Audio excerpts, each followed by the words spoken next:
Hi, welcome to ഇൻഫോമിക്സ്. ഞാൻ മഞ്ജു. ഇന്ന് നമുക്ക് ഒരു എൻ്റർടൈൻമെൻ്റ് ആയാലോ? നമ്മുടെ എല്ലാവരുടെയും ജീവിതത്തിൽ ഒരുപാട് തമാശകൾ നിറഞ്ഞ മുഹൂർത്തങ്ങൾ കാണും അല്ലേ? പ്രത്യേകിച്ചും നമ്മളെ പിള്ളേർ നാണം കെടുത്തിയ സംഭവങ്ങൾ ഇഷ്ടം പോലെ കാണും അല്ലേ? അതുപോലെ ഒരു സംഭവം ഞാൻ പറയാം കേട്ടോ. അപ്പോൾ എനിക്ക് 3 ആൺകുട്ടികളാണ്. അപ്പോൾ ഞങ്ങളൊരു ദിവസം ഫാമിലി ഞങ്ങളെല്ലാവരും കൂടി ഞങ്ങളുടെ അടുത്തുള്ള ഒരു വീട്ടിൽ ഞങ്ങൾ അവിടെ എന്തൊരു ആവശ്യത്തിന് വേണ്ടിയിട്ട് ഞങ്ങൾ പോവുകയാണ്, അവിടെ വിസിറ്റ് ചെയ്യാനായിട്ട് പോവുകയാണ്. അപ്പോൾ എൻ്റെ രണ്ടാമത്തെ മോന് ഒരു ഏകദേശം ഒരു 8 വയസ്സൊക്കെ പ്രായമുള്ള സമയമാണ്. അപ്പോൾ ഞങ്ങൾ അവിടെ ചെന്ന സമയത്ത് അവരാണെങ്കിൽ ബ്രേക്ക്ഫാസ്റ്റ് കഴിക്കുന്ന ഒരു സമയമായിരുന്നു കേട്ടോ. അവർ ഇച്ചിരി ലേറ്റായിട്ട് അങ്ങനെ ഒരു ബ്രേക്ക്ഫാസ്റ്റ് കഴിക്കുന്ന സമയമായിരുന്നു. അപ്പോൾ ഞങ്ങൾ പ്രതീക്ഷിക്കാതെയാണ് ആണല്ലോ ചെന്നത്. ഞങ്ങൾ പെട്ടെന്ന് പോയി, എന്തൊരു ആവശ്യത്തിന് പോയതാണ്. അപ്പോൾ ഞങ്ങൾ പറഞ്ഞു ഞങ്ങൾ പെട്ടെന്ന് ഞങ്ങൾ വേഗം ഇറങ്ങുകയാണെന്നുള്ള രീതിയിൽ പറഞ്ഞു കഴിഞ്ഞപ്പം അവിടുത്തെ ചേട്ടൻ പറഞ്ഞു, ഇല്ലില്ല, അങ്ങനെ പോയാൽ പറ്റില്ല, നിങ്ങൾ ഭക്ഷണം കഴിച്ചിട്ട് പോയാൽ മതി എന്നൊക്കെ പറഞ്ഞു കേട്ടോ. അപ്പോൾ ഞങ്ങൾ വേണ്ട ചേട്ടാ, ഞങ്ങളിപ്പോൾ വീട്ടിൽ പോയിട്ട് ഞങ്ങൾ വന്ന് പെട്ടെന്ന് നിങ്ങളൊന്ന് വന്ന് കണ്ട് അത് കഴിഞ്ഞിട്ട് പോകാനായിട്ടായിരുന്നു എന്നൊക്കെ പറഞ്ഞു. അപ്പോൾ ചേട്ടൻ എന്ത് സമ്മതിക്കത്തില്ല. അപ്പോൾ ഞങ്ങൾ അവസാനം നിർബന്ധത്തിന് വഴങ്ങി ഞങ്ങൾ ബ്രേക്ക്ഫാസ്റ്റ് കഴിക്കാനിരുന്നു. അപ്പോൾ അന്ന് അപ്പവും കറിയും എങ്ങാണ്ടായിരുന്നു കേട്ടോ ബ്രേക്ക്ഫാസ്റ്റ്. അപ്പോൾ അപ്പം ഉണ്ടാക്കി ഇങ്ങനെ കൊണ്ടുവന്ന് വന്നേ. അപ്പോൾ ചേട്ടൻ ചോദിച്ചു, പിള്ളേർ ഇത് കഴിക്കുമോ, അപ്പം കഴിക്കുമോ എന്ന് ചോദിച്ചേ.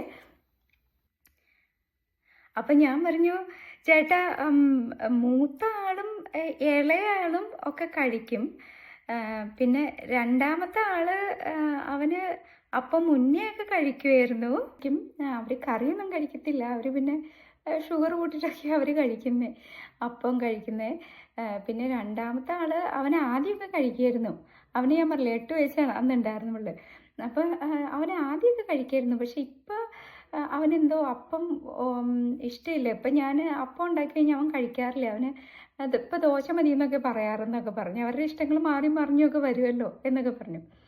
അപ്പോൾ ചേട്ടൻ അപ്പം കൊണ്ടുവന്നിട്ട് അവനോട് പറഞ്ഞു, സാം എന്നാണ് അവൻ്റെ പേര്, സാം, മോനെ, ഇത് നിൻ്റെ മമ്മ ഉണ്ടാക്കുന്ന അപ്പം പോലെ അല്ല കേട്ടോ, ഇത് അങ്കിൾ ഉണ്ടാക്കിയത്, അത് നല്ല ടേസ്റ്റുള്ള അപ്പമാണെന്നൊക്കെ പറഞ്ഞു.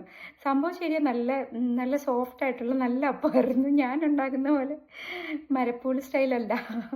അപ്പം എന്താണെങ്കിലും ചേട്ടൻ പറഞ്ഞത്, ഇങ്ങനെ അങ്കിൾ ഉണ്ടാക്കിയതല്ലേ, മുന്ന് കഴിച്ചു നോക്കി, ഒരെണ്ണം കഴിച്ചു നോക്കുമെന്ന് പറഞ്ഞു.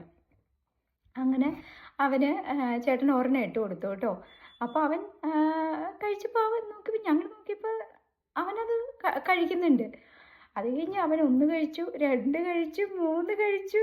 ഞങ്ങൾക്കാണെങ്കിൽ ആകെ നാണക്കേടായി. കാരണം ഇവനൊന്നും കഴിക്കില്ല എന്ന് പറഞ്ഞ ആൾ ഇവൻ 3 കഴിച്ച് അവൻ 4ാമത്തെ അപ്പത്തിന് എടുക്കാൻ വിധി. ഞങ്ങൾ, സാം, വീട്ടിൽ ചെന്നിട്ട് കഴിക്കാം ഞങ്ങൾ പതുക്കെ പറയും. ഞാനും ജോജി എൻ്റെ ഹസ്ബൻഡാണ്, ഞങ്ങൾ രണ്ടുപേരും മുഖത്തോട് മുഖം നോക്കുകയാണ്. അപ്പോൾ ഇനി വീട്ടിൽ ഞങ്ങളാകെ നാണം കെട്ട് ഇങ്ങനെ നിൽക്കുക. അപ്പോൾ ഞങ്ങൾ, ഇനി വീട്ടിൽ ചെന്നിട്ട് കഴിക്കാം എന്ന് ഞങ്ങൾ പതുക്കെ അവനോട് പറയുമ്പോഴത്തേക്കും ചേട്ടനത് ഞങ്ങളുടെ എക്സ്പ്രഷനും നമ്മുടെ പരിങ്ങളും ചമ്മലൊക്കെ കണ്ടു കഴിഞ്ഞപ്പോഴത്തേക്കും ചേട്ടൻ, അതിനെല്ലാം പിള്ളേർ കഴിക്കണ പ്രായമല്ലേ, പിള്ളേർ കഴിച്ചോട്ടെ, അത് കണ്ടോ, അത് മമ്മ ഉണ്ടാക്കണ അപ്പമാണോ കൊച്ചിന് ഇഷ്ടമല്ലാത്തത്, ഇപ്പം അങ്കിളുണ്ടാക്കിയ അപ്പം കൊച്ചിന് ഇഷ്ടമായി എന്നൊക്കെ പറഞ്ഞ് അത് അപ്പം ഞാൻ പറഞ്ഞു, എൻ്റെ ചേട്ടാ, ഇത് ഇപ്പം വീട്ടിൽ വെച്ചതൊന്നും കഴിക്കില്ല, അത് കഴിഞ്ഞ് വേറെ എവിടെയെങ്കിലും ചെന്ന് കഴിഞ്ഞാൽ 1 മാസം പട്ടിണി കിടന്ന പോലെയാണ് ഫുഡ് കഴിക്കണത് കണ്ടു കഴിഞ്ഞിട്ടുണ്ടെങ്കിൽ. ചേട്ടൻ പറഞ്ഞു, എല്ലാ പിള്ളേരും ഇങ്ങനെ തന്നെയാണ് എന്നൊക്കെ പറഞ്ഞ് ഞങ്ങളെ കുറേ ആശ്വസിപ്പിച്ച് സമാധാനിപ്പിച്ച് വിട്ടു വന്ന്. ഇങ്ങനെ പലവിധ സംഭവങ്ങളും ഉണ്ടാവാറുണ്ട്. അത് കഴിഞ്ഞ് വീട്ടിൽ വരുമ്പോൾ പിന്നെ അന്ന് മുതൽ നമ്മളൊരു പുതിയ പോളിസി ഇറക്കി, ഇനി മുതൽ നമ്മൾ എവിടെയെങ്കിലും പോകുമ്പം ആദ്യം വയറ് നിറഞ്ഞും ഭക്ഷണമൊക്കെ കഴിച്ചിട്ട് പോയാൽ മതി. ഇനി അവിടെ ചെന്ന് ഞങ്ങൾക്ക് നാണം കെടാൻ വയ്യ. അപ്പോൾ പോകാൻ നേരത്തെ ഞാൻ ചോദിക്കും, എടാ, എല്ലാവരും ഫുഡൊക്കെ കഴിച്ചില്ലേ, വിശക്കുന്നൊന്നുമില്ല, എല്ലാവരും കഴിച്ചില്ലേ? അപ്പോൾ ആർക്കും ഒരു വിശപ്പും ഇല്ല കേട്ടോ. അത് കഴിഞ്ഞിട്ട് കറക്റ്റ് നമ്മൾ ചെല്ലുന്ന വീടിൻ്റെ സ്റ്റെപ്പ് എത്തുമ്പോഴത്തേക്ക് എല്ലാവർക്കും I M hungry, I M thirsty എന്നൊക്കെ പറഞ്ഞിട്ട് എല്ലാവർക്കും വിശപ്പും ദാഹവും എല്ലാം കൂടും. അപ്പോൾ ഇതുപോലത്തെ സംഭവങ്ങൾ നിങ്ങൾക്ക് എന്തെങ്കിലും അനുഭവമൊക്കെ ഉണ്ടെങ്കിൽ ഇവിടെ ഷെയർ ചെയ്യട്ടോ. ഓക്കെ, അപ്പോൾ നിങ്ങളത് എൻജോയ് ചെയ്തു എന്ന് പ്രതീക്ഷിക്കുന്നു. ഇനി നമുക്ക് അടുത്ത വീഡിയോയിൽ കാണാം കേട്ടോ. അപ്പോൾ ഇതുവരെ സബ്സ്ക്രൈബ് ചെയ്തില്ലെങ്കിൽ സബ്സ്ക്രൈബ് ചെയ്യണേ. ഒരു ലൈക്കും ഒരു കമൻറ്റും ഒരു ഷെയറും. Okay, have a nice day to all. By.